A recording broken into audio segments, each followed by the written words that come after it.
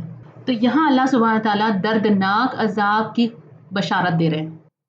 اور یہاں پر بات ختم نہیں ہوئی. آگے آیت نمبر 22 میں اللہ سبحانہ تعالیٰ فرماتے ہیں اولئک کا یہی لوگ ہیں الذین وہ جو حبطت ضائع ہو گئے اعمالہم ان کے اعمال فی الدنیا دنیا میں والآخرتی اور آخرت میں. تو ایسے لوگوں کے اعمال دنیا اور آخرت دونوں میں ضائع ہو گئے.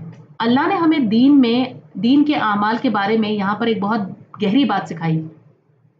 جب ایک مومن نماز پڑھتا ہے ہم ایکسپیکٹ کرتے ہیں کہ اس کا اجر اسے آخرت میں ملے گا، لیکن اصل میں نماز کا فائدہ دنیا میں بھی آتا ہے، آخرت میں تو ملے گا ہی، لیکن دنیا میں بھی نماز بے حیائی کو ہم سے دور کر دیتی ہے.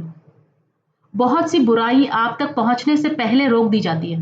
بہت سے نقصانات جو آپ کی طرف پہنچنے والے ہوتے ہیں فرشتوں کے ذریعے وہ آپ کے رستے سے ہٹا دیے جاتے ہیں کیونکہ آپ نے نماز پڑھی. غیب کی دنیا میں بہت سی ایسی چیزیں ہو رہی ہوتی ہے، چل رہی ہوتی ہے، کچھ نقصانات ہمارے اندر چل رہے ہوتے ہیں، کچھ کینسر سیلز ہمارے اندر ڈیولپ ہو رہے ہوتے ہیں اور ہماری کوئی نیکی انہیں ختم کر دیتی ہے. چھوٹی چھوٹی سی چیزیں، ایک نماز، ایک دعا، ایک صدقہ، ایک خیرات، کسی اور کے دل سے نکلی ہوئی آپ کے لیے کوئی دعا، لیکن کنٹرول آپ کے ہاتھ میں نہیں ہے کہ اگر میں نے یہ نیکی کی تو مجھے یہ فائدہ پہنچنا چاہیے. مان لیجئے کچھ لوگ کہتے ہیں کہ میں نے ساری رات نماز پڑھی لیکن میں پھر بھی ایگزام میں فیل ہو گئی. لیکن یہ بات پکی ہے کہ ہر نیک عمل کی جزا دنیا میں بھی ملتی ہے، یا تو کوئی فائدہ پہنچتا ہے یا کوئی نقصان آپ کے رستے سے ہٹ جاتا ہے. تو اللہ سبحانہ تعالیٰ فرماتے ہیں کہ ان کے اعمال دنیا اور آخرت دونوں میں ضائع ہو گئے. ہو سکتا ہے کہ یہ نماز پڑھنے والے لوگ ہوں، کتاب کا علم رکھنے والے لوگ ہوں، عبادت کرنے والے لوگ ہوں، قربانی کرنے والے لوگ ہوں، چاہے ہر سال حج پہ جانے والے لوگ ہوں، لیکن حج کا جو فائدہ ملنے والا ہے، جو اس کا اثر ہے، جو اس کی برکتیں ہیں، جو اس کی آپ کی طرف سے جو کوئی بیماری جو آپ کے پاس آنے والی تھی وہ ہٹنے، کوئی مصیبت جو آپ کی طرف آنے والی تھی وہ ہٹ جاتی. لیکن ایسے لوگ جو اللہ کی آیتوں کا انکار کرتے ہیں، جو نبیوں کو قتل کرنے کی سازشیں کرتے ہیں، جو نیک لوگوں کو انصاف پر کھڑے ہونے والے لوگوں کو انصاف کی بات کرنے سے روکتے ہیں، تو ایسے لوگوں کے اعمال دنیا اور آخرت دونوں میں ضائع ہو گئے. نہ یہاں کچھ فائدہ ملے گا نہ آخرت میں کوئی فائدہ ملے گا. وَمَا لَهُم مِّن نَاصِرِينَ اور نہیں ان کے لیے کوئی مددگار. نبی صلی اللہ علیہ وسلم کے زمانے میں جو یہود تھے وہ یہ سمجھتے تھے کہ ہم رسول اللہ صلی اللہ علیہ وسلم کے خلاف مدد حاصل کر لیں گے، قریش ہماری مدد کریں گے یا اور کوئی ہماری مدد کرے گا. یہاں تک کہ یہ لوگ اپنے ہی لوگوں کے خلاف کھڑے ہو گئے تھے. یعنی جو یہود میں سے کچھ ایسے لوگ تھے جو اسلام لا کر نبی صلی اللہ علیہ وسلم کی طرف آ گئے تھے، ان کو بھی قتل کرنا چاہتے تھے، ان کے خلاف بھی جنگ میں جانے کے لیے تیار ہو گئے تھے، لیکن ان کی نہ دنیا میں کوئی مدد کرے گا اور نہ ہی آخرت میں کوئی مدد آئے گی. اور اب ایک آخری بات جو میں آپ کو بتانا چاہوں گی کہ جب انسان سجدہ کرتا ہے، سجدے میں اپنا چہرہ زمین پر رکھ دیتا ہے، اور جب ہم کہتے ہیں کہ میں نے اپنا چہرہ اللہ کے لیے کر لیا، میں نے اپنا چہرہ اللہ کی رضا کے لیے کر لیا، یعنی میں اللہ کے سامنے جھک گیا، میں نے اپنی انا کو توڑ دیا، میں نے اپنے تکبر کو ختم کر دیا، میں نے اللہ کو بڑا مان لیا اور اپنے آپ کو سب سے چھوٹا مان لیا، میں نے اپنے آپ کو اللہ کا بندہ مان لیا، میں نے اپنے آپ کو اللہ کا سلیو مان لیا، عبد مان لیا. تو اب اس کے بعد اللہ ایسے انسان کے درجات بلند کر دیتا ہے، لوگوں کے دلوں میں اس کے لیے محبت ڈال دیتا ہے. جتنا انسان اللہ کے سامنے جھکتا ہے اتنا لوگوں کے دلوں میں اس کی رسپیکٹ بڑھتی ہے. تو اللہ سے آخر میں دعا ہے کہ اللہ تو اپنے عذاب سے ہمیں محفوظ رکھنا، ہر طرح کے عذاب سے، دنیا میں بھی اور آخرت میں بھی. یا اللہ تو ہمیں اپنے نیک اور صالحین بندوں میں شامل کر ہم سے ایسی عبادت کروا لے جو تجھے پسند آ جائے. یا اللہ تو ہمارے دلوں میں اپنی محبت ڈال دے، قرآن کی محبت ڈال دے. آمین یا رب العالمین.